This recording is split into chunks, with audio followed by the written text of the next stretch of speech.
পুনৰাবৃত্তি হ'বলৈ লৈছে বিনিময় প্ৰথা। দৃষ্টি ফাউণ্ডেশ্যন নামৰ এক বেচৰকাৰী সংস্থাৰ এই পদক্ষেপ। অসমৰ লগতে চুবুৰীয়া ৰাজ্যসমূহত ইতিমধ্যে আৰম্ভ কৰিছে এই বিনিময় প্ৰথাৰ। মিত্ৰ দোকান নামেৰে কৰিছে ৰাইজক সহযোগ। পুৰণি দিনত মুদ্ৰাৰ প্ৰচলন হোৱাৰ পূৰ্বেই বস্তুৰ সলনি অন্য বস্তু সাল-সলনি কৰাৰ এটা নিয়ম আছিল বুলি সকলোৱে জানে। কিন্তু আজিৰ আধুনিক দিনত টকাৰ অবিহনে যেন সকলো শূন্য। অসমৰ লগতে সমগ্ৰ উত্তৰ-পূৰ্বাঞ্চলৰ ৰাজ্যসমূহত দৃষ্টি ফাউণ্ডেশ্যন নামৰ এক বেচৰকাৰী সংস্থাৰ উদ্যোগত ৰাইজৰ সুবিধাৰ্থে পুনৰ এই বিনিময় প্ৰথা প্ৰচলন কৰিবলৈ আগবাঢ়ি অহা পৰিলক্ষিত হৈছে। অসমৰ কেইবাখনো জিলাত আৰম্ভ হৈছে এই বিনিময় প্ৰথা। নাজিৰাৰ চন্তক বাগদাই গাঁৱতো এনে বিনিময় প্ৰথাৰ জৰিয়তে সামগ্ৰী আদান-প্ৰদান কৰা পৰিলক্ষিত হয়। তেওঁলোকক সহযোগিতা আগবঢ়াইছে দৃষ্টি ফাউণ্ডেশ্যনে। ঘৰতেই উৎপাদন হোৱা শস্যৰ সলনি মিত্ৰ দোকানৰ পৰা অন্য লাগতিয়াল সামগ্ৰী ক্ৰয় কৰাৰ পৰিলক্ষিত হয়। বিনিময় প্ৰথাটো আমাৰ পূৰ্বপুৰুষসকলে বিনিময় প্ৰথা আমাৰ গাঁও অঞ্চলত কৰিছিলে। আমি সেই বিনিময় প্ৰথাটোৱে বৰ্তমান আমি কেনেকৈ আকৌ নতুনকৈ আমাৰ গাঁৱৰ ৰাইজসকলক ওচৰত উঠি অহা চামসকলৰ ওচৰত আগবঢ়াই লৈ যাব পাৰোঁ, যাৰ জৰিয়তে আমাৰ গাঁৱৰ অৰ্থনীতিটো আমি তেনেকৈ টনকিয়াল কৰিব পাৰোঁ। এতিয়া মেইন কথাটো হৈছে কি, আমি এই বিনিময় প্ৰথাৰ যিটো প্ৰচেষ্টা, সেই প্ৰচেষ্টা এটা মানে আপোনাৰ অনলাইন প্লেটফৰ্মৰ থ্ৰুদি আমি আগুৱাই লৈ যাব বিচাৰিছোঁ বা আমি কৰি আছোঁ। বৰ্তমান আপুনি যদি কৰে, আমি 2000ৰ পৰা অসমত এই বিনিময় প্ৰথাৰলৈ কাম কৰি আছিলোঁ। বৰ্তমান আমাৰ এটা হিচাপ আমাৰ ওচৰত আছে।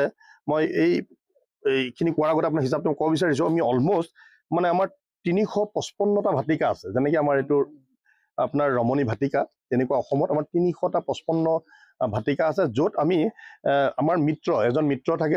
সেই মিত্ৰগৰাকী হ'ল মানে ৰিচাৰ্জ পইণ্ট, য'ত LP ৰিচাৰ্জ কৰিব পাৰে। 349 আমাৰ তেনেকুৱা মিত্ৰ আছে। বৰ্তমান আমাৰ LP ট্ৰেনজেকশ্যন আমাৰ যিটো কৰিছোঁ, যিটো লাইভলিহুড পইণ্ট আমি যিটো কথা কৈছোঁ, তো 1,64,000 প্লাছ আমি মানে LP ট্ৰেনজেকশ্যন বৰ্তমান আমাৰ সেই জেগাবোৰত হৈ আছে। আৰু নাম্বাৰ অফ ট্ৰেনজেকশ্যন মানে আপুনি যদি কয় কিমান নাম্বাৰ হ'ল, এতিয়ালৈকে 84,000 প্লাছ ট্ৰেনজেকশ্যন মানে অলৰেডি হৈ গৈছে। আৰু ইয়াৰ ভিতৰত মানে প্ৰডাক্ট আমাৰ ইনভলভমেণ্ট আছে। গাঁৱৰ বিভিন্ন প্ৰডাক্ট আছে, 1,600 প্লাছ আমাৰ প্ৰডাক্ট এই ট্ৰেনজেকশ্যনত জড়িত হৈ আছে। গাঁৱত যিবোৰ আমাৰ স্থানীয় প্ৰডাক্ট যিবোৰ হয়, যেনেকৈ ধৰক আমাৰ এতিয়া গাঁৱৰ স্বাৱলম্বনৰ ওপৰত আমি কাম কৰি আছোঁ। আমি সাধাৰণতে ৰুটি, কাপৰা এণ্ড মাকানৰ ওপৰত, এই 3টা ছাবজেক্টৰ ওপৰত লৈ পেলাই আমি গাঁৱৰ মহিলাসকলক বিভিন্ন ধৰণৰ ট্ৰেইনিং দি পেলাই প্ৰডাক্ট কৰা হৈছে। তাত ধৰক আপোনাৰ এতিয়া যদি ফুড প্ৰডাক্টৰ ওপৰত কথা কোৱা যায়, গ্ৰাম্য এৰিয়াত কোনখিনি প্ৰডাক্ট আমাৰ সাধাৰণতে পোৱা যায়। আপোনাৰ ধৰক এতিয়া ফুড প্ৰডাক্ট বুলি আপুনি কওঁ যদি আমাৰ যেনে আপোনাৰ যিবিলাক ফল মূল আমাৰ ইয়াত হয়, আপোনাৰ ছিজনেল ফল মূল হয়, সেই তাৰ ওপৰত আমি বিভিন্ন ধৰণৰ প্ৰডাক্ট মানে পোষ্ট প্ৰডাক্ট বনাবৰ কাৰণে আমি তেওঁলোকক কৰাইছোঁ। যেনেকৈ ধৰক সেইবোৰ আমৰ আচাৰ তেওঁলোকক বনাবৰ কাৰণে কৰোৱা হৈছে, বা আপোনাৰ বগৰী আছে, বগৰী আচাৰ কেনেকৈ কৰিব পৰা যায়, বগৰী পাউডাৰ কেনেকৈ বনাব পৰা যায়, আমলখিৰ আচাৰৰ কথা কোৱা হৈছে। তাৰোপৰি আমি বিভিন্ন ধৰণৰ মাছৰুম খেতি বিভিন্ন জেগাত কৰোৱাইছোঁ। সেই মাছৰুমবোৰ কেনেকৈ ধৰণে মানে ড্ৰাই মাছৰুমলৈ কৰিব পৰা যায়, পাউডাৰ মাছৰুমলৈ কৰিব পৰা যায়, সেইটোৰ ওপৰত আমি ট্ৰাই কৰি আছোঁ। বিভিন্ন জেগাত আমাৰ বিভিন্ন জলকীয়া আছে, ভোট জলকীয়া আছে। ভোট জলকীয়াৰ আচাৰ কেনেকৈ আমি বনাব পাৰোঁ, ভোট জলকীয়াৰ পাউডাৰ ফৰ্মত বনাই লৈ কেনেকৈ আগুৱাই লৈ যাব পাৰোঁ, তাৰ ওপৰত কৰা হৈছে। ভোট জলকীয়াৰ জেম আমি এনেকুৱা বনোৱা হৈছে বহুত জেগাত, তেনেকুৱা পিকল বনোৱা হৈছে তেওঁলোকৰ। সেই প্ৰডাক্টবোৰ লৈ পেলাই, যেনেকৈ আমাৰ ইয়াত ধৰক আমাৰ অসমত বিভিন্ন ধৰণৰ টেক্সটাইল ৰিলেটেড পাৰ্টত আমাৰ গামোচা কৰে, বিভিন্ন ধৰণৰ প্ৰডাক্ট বনোৱাত আমি ট্ৰেইনিং দিয়া হৈছে। সেই প্ৰডাক্টবোৰ কেনেকৈ এই বাৰ্টাৰ ছিষ্টেমৰ থ্ৰুদি আমি তেওঁলোকৰ চেল বঢ়াব পাৰোঁ, তাৰ ওপৰত আমি কৰি থকা হৈছে। আৰু তাৰ উপৰিও যেনেকৈ হাউচিং পাৰ্টত যদি আপুনি ভাবে, আমাৰ যেনেকৈ গা ধোৱা চাবোন বনোৱাৰ ক্ষেত্ৰত, কাপোৰ ধোৱা চাবোন বনোৱাৰ ক্ষেত্ৰত, এতিয়া আপোনাৰ কি কয় ধূপ বনোৱাৰ ক্ষেত্ৰত আমি বহুত কৰিছোঁ। ফেনাইল বনোৱাৰ ক্ষেত্ৰত আমাৰ কৰা হৈছে, যেনেকৈ আমাৰ বাইদেউসকলে কৈ আছে। তাৰোপৰি আমাৰ কিছুমান এনেকুৱা ধৰণৰ কৰিছোঁ, যিটো এই যে আপোনাৰ কটনৰ স্কিন পেইণ্টিঙৰ যিটো ট্ৰেইনিং হয়, টেইলাৰিঙৰ যিটো বহুত ধৰণৰ এনেকুৱা ধৰণৰ প্ৰডাকশ্যন গাঁও অঞ্চলবোৰ হৈ আছে। আৰু সেই কৰাৰ ক্ষেত্ৰত আমি যেতিয়া গাঁৱৰ ৰাইজসকলৰ যেতিয়া মানে ইনভলভমেণ্ট হৈছোঁ, বা তেওঁলোকৰ অসুবিধা এটাই হৈছে তেওঁলোকৰ কেছ নাথাকে। তেওঁলোকৰ কেছ পাৰ্টটোৰ এটা ডাঙৰ প্ৰব্লেম তেওঁলোকৰ হৈ আছে। সেইটোকে আমি গাঁৱৰ ৰাইজসকলক যাতে সেই কেছটো প্ৰব্লেম শ্বৰ্ট আউট কৰিবৰ কাৰণে আমি তেওঁলোকক এই বাৰ্টাৰ ছিষ্টেমটো অনলাইন এটা প্লেটফৰ্মৰ থ্ৰুদি কেনেকৈ তাতে কৰিব পাৰে, যেনেকৈ ৰ মেটেৰিয়েলছ কিনাৰ ক্ষেত্ৰত হওক, পেকেজ কিনাৰ ক্ষেত্ৰত হওক, আমি তেনেকুৱা ব্যৱস্থা কৰাই দিছোঁ তেওঁলোকক। আৰু বাট ট্ৰেইনিং ল'ব, এতিয়া ট্ৰেইনিং যেতিয়া লয় ৰাইজসকলে এটা ফিজ দিব লাগে। সেই ফিজটো দিবৰ কাৰণে তেওঁলোকৰ পইচা নাথাকে।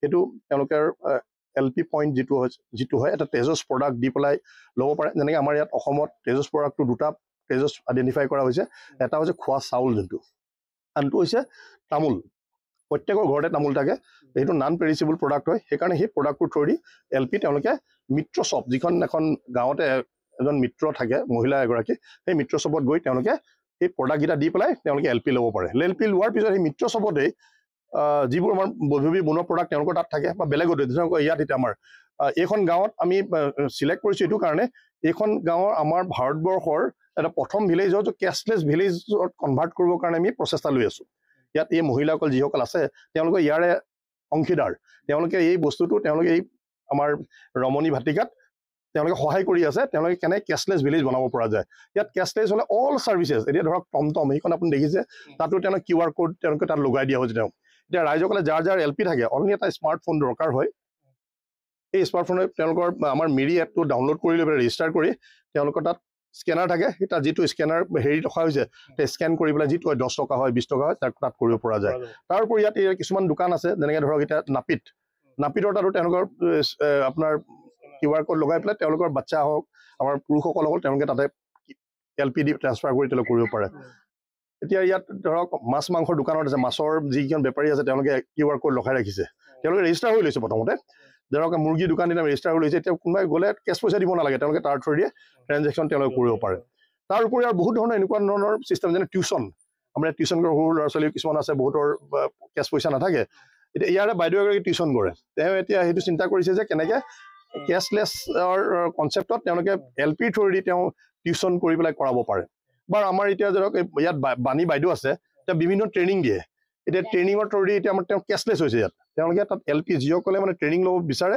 তেওঁলোকে ৰেজিষ্টাৰ হৈ লৈছে LP তেওঁলোকে লৈছে মিত্ৰ শ্বপৰ পৰা আৰু তেওঁলোকে তাত তেওঁলোকে ট্ৰেইনিং দিয়াৰ ক্ষেত্ৰত যিটো মিনিমাম 200 rupees বেছিক ট্ৰেইনিং এনেকুৱা হয় 200 LP ট্ৰান্সফাৰ কৰি তেওঁলোকে ট্ৰেইনিং লৈছে আপোনাৰ এটা কথা সুধিছোঁ যেহেতু আপুনি আকৌ ইয়াত আছে অকল ইয়াতেই নে সমগ্ৰ অসমতে আপোনালোকে আমাৰ এই যোনটো কৰিছোঁ আমি 2000 চনৰ পৰাই আমি বিভিন্ন জেগাত মই যে ক'লোঁ আপোনালোকে যে হিচাপটো দিলোঁ এই 2000 চনৰ পৰা বৰ্তমানলৈকে চলি আছে মই এতিয়ালৈকে আমাৰ কোন কোন জিলাত হৈছে আমাৰ ধৰক আমাৰ শিৱসাগৰত হৈছে নগাঁৱত হৈছে যোৰহাটত হৈছে গোলাঘাটত হৈছে আপোনাৰ কামৰূপ ডিষ্ট্ৰিক্টত হৈছে আপোনাৰ দৰঙত হৈছে বহুত জেগা আমাৰ চৰাইদেউত আপোনালোকৰ ইয়াত হৈছে ত' কেনেকুৱা সহায় পাইছে মানুহৰ সঁহাৰি মানে আমি যোনটো কৰি আছিলোঁ বৰ্তমান আপোনাৰ গাঁও অঞ্চলত মানে এইটো লৈ পেলাই ক্লাষ্টাৰ ৱাইজ কামত আমি আগবঢ়া নাছিলোঁ আমি কনচেপ্টটো দিব বিচাৰিছিলোঁ গাঁৱৰ ৰাইজে এইটো কেনেকৈ ধৰণে লৈ পেলাই আগবাঢ়িব পাৰে কিন্তু কমপ্লিট নাজিৰাৰ পৰা যদুমণি হাজৰিকা ৰিপৰ্ট